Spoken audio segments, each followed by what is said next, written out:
Em que momento você acha que isso vira um dogma realmente? Isso vira um dogma para a ciência e a ciência para de discutir isso abertamente? Olha, foi muito pouco tempo. Por exemplo, no mesmo ano em que Mendel publicou o trabalho dele, 1866, Darwin estava publicando a quarta edição de A Origem das Espécies. E nessa quarta edição da Origem das Espécies, Darwin acrescentou um parágrafo pedindo desculpas aos naturalistas, porque disse que os naturalistas acreditavam no processo de criação especial. Os naturalistas eram aqueles caras que botavam a mão na massa, que iam para a prática. Aí ele se referiu no livro várias vezes, dizendo que os naturalistas acreditavam na criação especial. Enquanto ele e outros... Porque Darwin não era naturalista, Darwin era teólogo. Sim. A galera esquece disso, né? Ah, você não pode falar de biologia, você não sei o quê. Meu amigo, Darwin era teólogo. Tem até uma famosa resposta do professor, do saudoso professor Adalto Lourenço, que alguém diz assim, você não é biólogo para estar falando de biólogos. Quem não é biólogo não deveria falar de biólogo. Aí ele disse assim, concordo. Inclusive, o senhor sabe que Darwin era teólogo? Nossa. Aí a pessoa... Não tinha mais o que falar, né? Exatamente. Aí o que acontece? Darwin pede desculpas aos naturalistas por ter associado eles com a criação especial de cada espécie. E aí ele diz assim, mas não tenham dúvidas que quando eu publiquei a primeira edição, assim o era. A maioria dos naturalistas acreditavam na criação independente. Os naturalistas não são criacionistas. Na época eram. Mas não que foi uma criação vinda de um deus. Eram criacionistas no sentido também. de criados mesmo. Tá. Assim. Aí, se era Deus, se eles acreditavam que era outra coisa que tinha criado, eu acredito que a grande maioria acreditava que era Deus mesmo, né? E que eles viam que as espécies eram tão diferentes uma da outra que não poderia ter vindo uma da outra.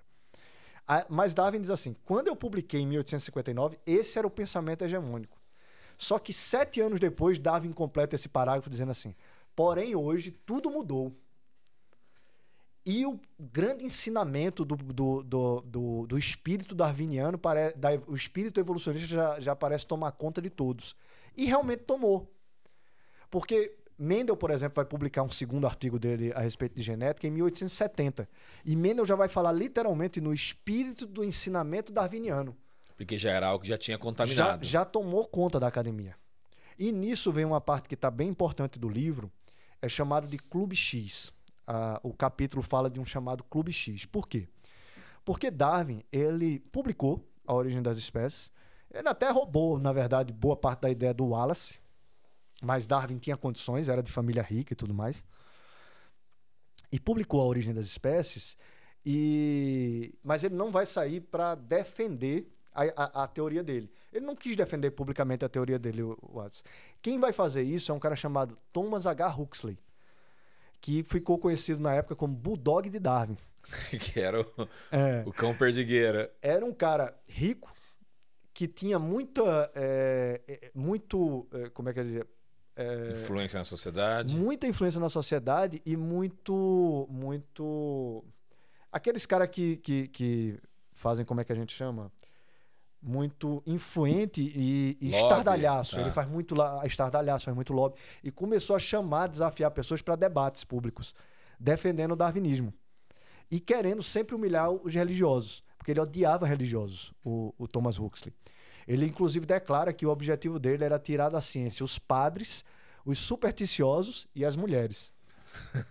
Ele queria afastar essa galera da ciência. Ok. Nisso, ele começou a defender publicamente e a teoria da evolução foi ganhando muito espaço, porque era uma novidade. As pessoas gostavam daquela explicação e de imaginar que aquilo aconteceu.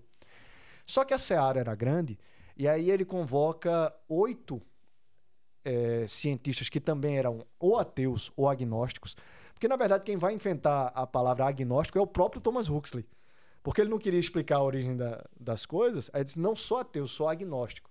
Aí é aquela coisa, agnóstico é ateu envergonhado. Né? Exatamente. Desde a origem, agnóstico é ateu envergonhado. Ateu que não sabe explicar as coisas, ele não sou agnóstico, eu não sei. Aí ele chamou outros agnósticos e outros ateus para compor o que a gente chama de Clube X. Isso não é teoria de conspiração. Isso existiu mesmo. Isso existiu mesmo. Vocês podem botar na internet aí. Clube X vai aparecer na hora. que era esse grupo de 9 cientistas super influentes na sociedade que começaram a determinar o que é ciência. Então essas pessoas começaram a ter uma influência muito grande no meio social e quando se juntaram num clube, se tornou ainda maior. Eles foram, por exemplo, 3 deles foram presidentes da Royal Society durante 12 anos seguidos. E vários outros eram presidentes de outras sociedades de ciência também. Os caras eram bem influentes. Muito. Inclusive, eles chegaram a ser acusados de dizer o que é ciência ou não na época. Entendeu? E, nesse sentido, eles apoiaram e disseminaram a teoria da evolução como uma verdade científica em oposição à verdade religiosa. Aí é onde começa a nascer essa suposta separação entre ciência e religião. E nisso o que é que acontece? Ela se tornou hegemônica, e hegemônica no sentido de ser a única aceita na academia, não é nem que ela era a maioria ou majoritária, se tornou hegemônica. E com isso... Era só essa mesmo. Era só, e só podia aceitar isso. E isso era ciência. E com isso se criou aquilo que Michel Foucault vai chamar de mecanismos de controle do discurso. Ou seja, vão haver mecanismos na sociedade para impedir um discurso contrário ao discurso hegemônico. E é algo que a gente vê hoje muito. Mas demais. Em todo, principalmente na política. Demais. Assim, os mecanismos de controle da sociedade, de discurso da sociedade, eles acontecem até dentro do âmbito familiar.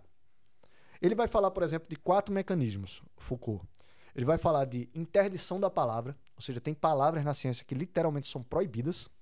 Criador, criação, planejamento, design, tudo isso é proibido. Porque associa aquilo, a ciência natural, a alguma coisa que foi criada. E isso aí não casa com o naturalismo. Então você não consegue nem publicar artigos científicos, onde você fala de planejamento, design e tal. Agora é que está conseguindo passar uns ou outros. Só que sempre que passa um artigo ou uma publicação, a galera cai em cima da revista querendo que ela retire aquele artigo. Porque isso é um mecanismo de controle. Você não quer que aquele discurso criacionista, um discurso diferente do evolucionismo, ganhe espaço. Você quer abafar o negócio. Exatamente.